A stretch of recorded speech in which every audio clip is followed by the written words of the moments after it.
SASDOவின் பிரதான செய்திகள். முதலில் தலைப்புச் செய்திகள். ஜனாதிபதி வெளியிட்டுள்ள முக்கிய அறிவிப்பு. இலங்கைக்கு வந்த மியன்மார் பிரஜைகள் குறித்த தீர்மானம். கொழும்பில் அமெரிக்க தூதரகத்துக்கு முன்னால் வெடித்த போராட்டம். மொட்டு கட்சியின் புதிய தேசிய இணைப்பாளர் நியமனம். யாழில் கோர விபத்து, 21 வயது இளைஞர் பலி. பாகிஸ்தானைச் சேர்ந்த 4 நிறுவனங்களுக்கு பொருளாதார தடை விதித்த அமெரிக்கா.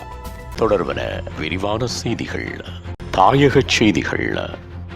உள்ளூராட்சி மன்ற தேர்தல் எதிர்வரும் வருடம் சித்திரை தமிழ் சிங்கள புத்தாண்டுக்கு முன்னதாக நடத்தப்படும் என ஜனாதிபதி அன்றகுமார் திசாநாயக்க தெரிவித்துள்ளார். அத்தோடு அதற்கான வேட்புமனுக்களை மீள அழைப்பது பொருத்தமானதாக இருக்கும் எனவும் அவர் குறிப்பிட்டுள்ளார். மல்வத்து மற்றும் அஸ்கரிய மகாநாயக்க தேர்தலை தரிசனம் செய்து ஆசீர்வாதம் பெற்றுக் கொண்ட பின்னர் ஊடகங்களுக்கு கருத்து தெரிவிக்கும் போதே அவர் இதனை தெரிவித்துள்ளார். இது தொடர்பில் அவர் மேலும் தெரிவிக்கையில், உள்ளூராட்சி மன்ற தேர்தலை 2023 ஆண்டு மார்ச் மாதம் நடத்துவதற்கு வேட்புமனுக்கள் அழைக்கப்பட்டன. ஆனால் அன்று இருந்த கட்சிகள் இன்று இல்லை. சில கூட்டணிகள் உடைந்துள்ளன. எனவே அந்த வேட்புமனுக்களை ரத்து செய்துவிட்டு புதிய வேட்புமனுக்களை அழைக்க வேண்டும் என்று நினைக்கின்றோம். எனவே கடந்த தினம் அமைச்சரவையில் தீர்மானம் ஒன்றை பெற்று வேட்புமனுக்களை ரத்து செய்வது தொடர்பான சட்டமூலம் தயாரித்துள்ளோம். இது ஜனவரி மாதம் நாடாளுமன்றத்தில் சமர்ப்பிக்கப்படும். மீண்டும் வேட்புமனுக்களை அழைத்து உள்ளூராட்சி தேர்தலை நடத்துவதற்கு சித்திரை புத்தாண்டுக்கு முன்னர் நடவடிக்கை எடுக்க உள்ளோம். அதேபோல் மாகாண தேர்தலும் அடுத்த வருடத்தில் நடத்தப்படும் எனவும் அவர் தெரிவித்துள்ளார்.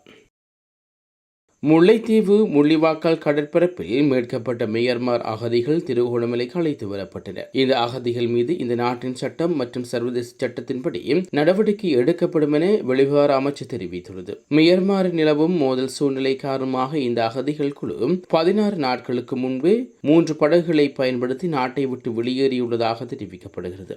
இருப்பினும் பயணத்தின் போது 2 கப்பல்கள் தொழில்நுட்ப கோளாறு ஏற்பட்டதால் அவற்றில் பணியாளர்களும் இந்த படகில் ஏறியுள்ளார்கள்.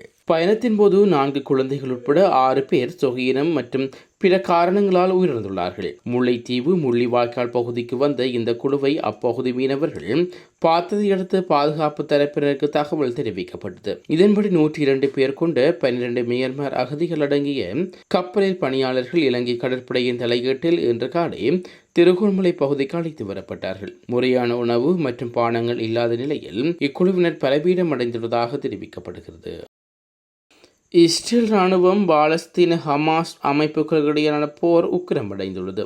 காசாவில் இஸ்ரேல் ராணுவம் நடத்தி வரும் கண்மூடித்தனமான தாக்குதலில் இதுவரை 2400 குழந்தைகள் உட்பட 6500 பேர் கொல்லப்பட்டிருக்கிறார்கள். இந்நிலையில் உலகில் பல நாடுகள் இஸ்ரேல் பக்கமும் பாலஸ்தீன பக்கமும் ஆதரவாக பிரிந்து நிற்கும் நிலையில் தொடக்கம் முதலே அமெரிக்கா இஸ்ரேலுக்கு தனது தார்மீக ஆதரவை வழங்கி வருகிறது. உச்சபட்சமாக அமெரிக்க ஜனாதிபதி ஜோ பைடன் நேரடியாகவே இஸ்ரேலுக்கு சென்று அந்த நாட்டு பிரதமர் பெஞ்சமின் நேதன்யாகுவை சந்தித்து தனது உறுதியான ஆதரவை வழங்கியிருக்கின்றார். இஸ்ரேலை விடவும் ஒருபடி மேலே சென்று ஹமாஸ் மிக கடுமையாக சாடியிருக்கிறது.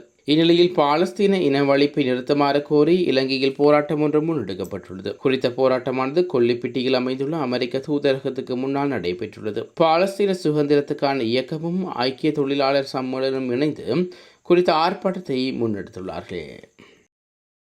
ஸ்ரீலங்கா பொதுஜன பெரமுனவின் புதிய தேசிய இணைப்பாளர் டி.வி. சானக நியமிக்கப்பட்டுள்ளார். முன்னாள் ஜனாதிபதி மஹிந்த ராஜபக்சவின் விஜயராம இல்லத்தில் நடைபெற்ற ஸ்ரீலங்கா பொதுஜன பெரமுனவின் செயற்குழு கூட்டத்திலேயே இந்த தீர்மானம் எடுக்கப்பட்டுள்ளது. முன்னதாக ஜனாதிபதி தேர்தலின் போது ஸ்ரீலங்கா பொதுஜன பெரமுனிலிருந்து விலகி ரணில் விக்ரமசிங்கவை ஆதரித்த ரோஹித அபயகுணவர்தன அந்த பதவியில் பணியாற்றினார். இந்நிலையில் தற்போது ஸ்ரீலங்கா பொதுஜன பெரமுனவின் புதிய தேசிய இணைப்பாளராக டி.வி. சானக நியமிக்கப்பட்டுள்ளார்.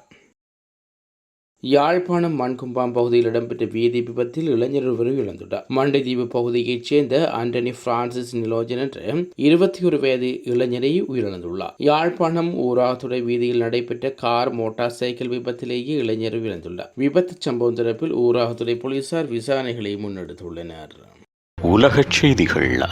நீண்ட தூரம் சென்று தாக்குதல் நடத்தப்படும் ஏவுகணைகளை தயாரிப்பு திட்டத்தில் ஈடுபடுத்தப்பட்டுள்ள பாகிஸ்தானை சேர்ந்த 4 நிறுவனங்களுக்கு எதிராக அமெரிக்கா பொருளாதார தடை விதித்துள்ளது. இவ்விடயம் தொடர்பில் அமெரிக்கா வெளியிட்டுள்ள அறிக்கை ஒன்றில் பாகிஸ்தானின் அணு ஆயுதம் கொண்ட நீண்ட தூர ஏவுகணை திட்டம் தொடர்பாக அந்நாட்டின் மீது பொருளாதார தடைகள் விதிக்கப்பட்டுள்ளன. பாகிஸ்தானின் ஏவுகணை திட்டத்தை மேற்பார்வையிடும் அரசாங்கத்துக்கு சொந்தமான தேசிய மேம்பாட்டு நிறுவனம் உள்ளிட்ட நாடு நிறுவனங்கள் மீதே பொருளாதார தடை விதிக்கப்பட்டுள்ளது என்று குறிப்பிடப்பட்டுள்ளது. இது தொடர்பாக பாகிஸ்தான் வெளியுறவுத்துறை அமைச்சகம் வெளியிட்டுள்ள அறிக்கையில் நீண்ட தூரம் சென்று தாக்குதல் நடத்தும் ஏவுகணை திட்டத்தில் ஈடுபடுத்தப்பட்டுள்ள NDC மற்றும் 3 வர்த்தக நிறுவனங்களுக்கு அமெரிக்கா விதித்துள்ள பொருளாதார தடையானது துரதிர்ஷ்டமானது மற்றும் ஒருதலை பட்சமானது. அமெரிக்க அரசின் இந்த செயற்பாடு மிகவும் வருத்தம் அளிக்கிறது என்று குறிப்பிடப்பட்டுள்ளது.